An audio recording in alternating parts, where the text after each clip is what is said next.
Muy buenas, mi nombre es Luis Zavala y soy estudiante de medicina y les vengo a dar en esta videoclase lo que es nociones de embriología, la definición, importancia y lo que es la gametogénesis. La embriología humana es aquella ciencia que estudia el origen y desarrollo del ser humano a partir de un cigoto hasta el nacimiento de un niño o niña. La importancia de la embriología es dar a conocer el desarrollo normal del embrión y del feto y las causas de anomalías congénitas para garantizar mayores posibilidades de un desarrollo normal. La gametogénesis. Empezamos con la gametogénesis diciendo que es el proceso en donde las células germinativas primitivas sufren cambios hasta convertirse a lo que son las células sexuales. La gametogénesis se divide en dos: la espermatogénesis para los hombres y la ovogénesis para las mujeres. Cabe destacar que las células sexuales se convierten al final en células haploides. ¿Qué significa una célula haploide? Con solo la mitad de su contenido sexual, cuando eran unas células germinativas primitivas, que eran células diploides con doble contenido genético.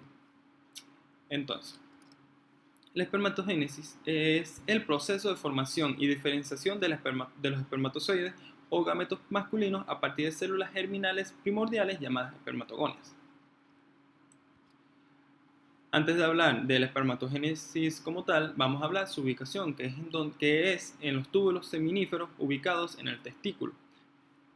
Como puede ver aquí, es la ubicación del proceso de la espermatogénesis, y los túbulos seminíferos son estos túbulos o estos tubos que pueden ver acá, en donde sus paredes están rodeadas, o sus paredes están compuestas, mejor dicho, por las células, las espermatogonias, que ellas se encuentran con otro tipo de células, los túbulos seminíferos, al momento de la pubertad en los hombres, ellos se tornan gruesas, en donde se van a encontrar dos capas de células.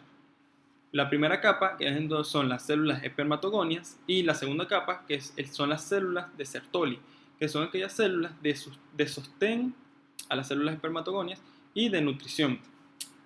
También es importante nombrar las células de Leydig, que son aquellas células que se encuentran debajo de la lámina basal, encontrada por debajo de las espermatogonias, que las células de Leydig producen lo que es la testosterona, que es hormona muy importante para el comienzo de la espermatogénesis.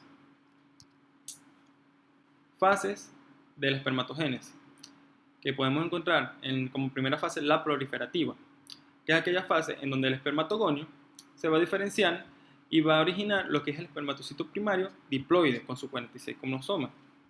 Luego pasamos a la fase meiótica, en donde habrá una primera y segunda división, y en la primera división va a dar origen a los espermatocitos secundarios, con la diferencia de que en vez de ser células diploides será ya de células haploides, donde su contenido genético se va a dividir. Luego, los espermatocitos secundarios van a sufrir una segunda división meiótica y va a originar 4 células llamadas espermátidas, que cada una va a tener contenido singular de genético, y van a sufrir lo que es la espermiogénesis o la espermiohistogénesis, que es cuando las espermátidas o es el proceso en donde las espermátidas se convierten en espermatozoides. Este proceso, que es la fase de maduración, o entre paréntesis, la espermiogénesis. Este proceso consiste en donde el núcleo se condensa, el aparato de Golgi empieza a secretar muchas vesículas de enzimas hidrolíticas, y esas vesículas se van a unir y van a crear una gran vesícula llamada la vesícula preacrosomal, que da origen al acrosoma.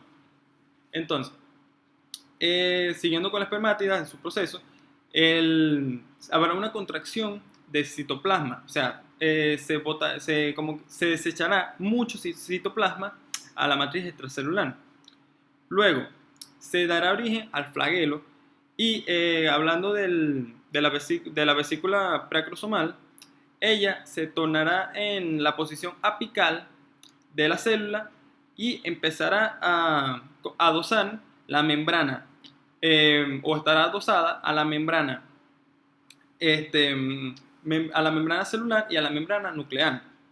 y tomará una forma piramidal para dar así al origen de 4 espermatozoides haploides. Aquí podemos encontrar unas ilustraciones sobre la espermatogénesis, donde podemos encontrar las espermatogonias, el espermatocito primario, el espermatocito secundario, las espermátidas y los espermatozoides luego que pasaron por la espermiogénesis. Como pueden observar aquí, los cuerpos residuales o citoplasma rechazado cuando les dije que había una contracción de citoplasma. Este es un corte transversal de los túbulos seminíferos donde podemos observar las células igual que en esta imagen, pero en histología, donde podremos ver aquí la luz del órgano que es del túbulo seminífero, en donde están ubicados todos los espermatozoides que pasarán al epidídimo y se podrán estar libremente ahí hasta que llegue el momento de fecundar. Pasamos a la ovogénesis, que este proceso se desarrolla en los ovarios y consiste en la formación de los gametos femeninos haploides denominados ovocitos. Fase de la ovogénesis. Son 3 fases, pero la segunda y la tercera se puede tomar en cuenta como una sola fase. Empezamos con la fase de multiplicación que se lleva a cabo en las primeras fases del desarrollo fetal, en donde las células germinativas primitivas se van a diferenciar y van a dar origen a la ovogonia. Y eso va a ser así hasta la quinta o sexto mes de gestación, en donde las ovogonias van a tener un resultado de 7 millones de ovogonias. Luego, pasamos a la fase de crecimiento y maduración, que eso lleva lugar luego de los 6 meses de nacida, en donde las ovogonias se van a ubicar en el ovario y van a realizar la primera división mitótica para tener así lo que es la primera célula llamada el ovocito primario. El ovocito primario va a pasar por una meiosis llamada la meiosis 1, en donde va a estar en un estado estático en la profase 1, donde el ovocito no va a terminar a convertirse en ovocito secundario. Luego de que haya su primer ciclo menstrual, el ovocito primario podrá terminar su primera meiosis y va a generar un cuerpo polar y un ovocito secundario. Luego, el ovocito secundario va a pasar a una meiosis 2, que va a entrar en otro estado estático, en donde se va a quedar en la metafase 2 hasta que haya una fecundación. Si hay una fecundación, el ovocito secundario se convertirá en un óvulo. Luego también dará, como en el ovocito primario, un cuerpo polar. Y el cuerpo polar de la meiosis 1 también sufrirá lo que es la meiosis 2 y dará como origen 2 cuerpos polares. Cabe destacar que el ovocito primario se diferencia de la ovogonia cuando hay presencia de una capa celular llamada folículos. Entonces el resultado de la ovogénesis es 3 cuerpos polares y un óvulo. Muchas gracias, espero que les haya gustado el video. Por favor, sigan viendo los futuros videos para poder nutrirse más de conocimiento.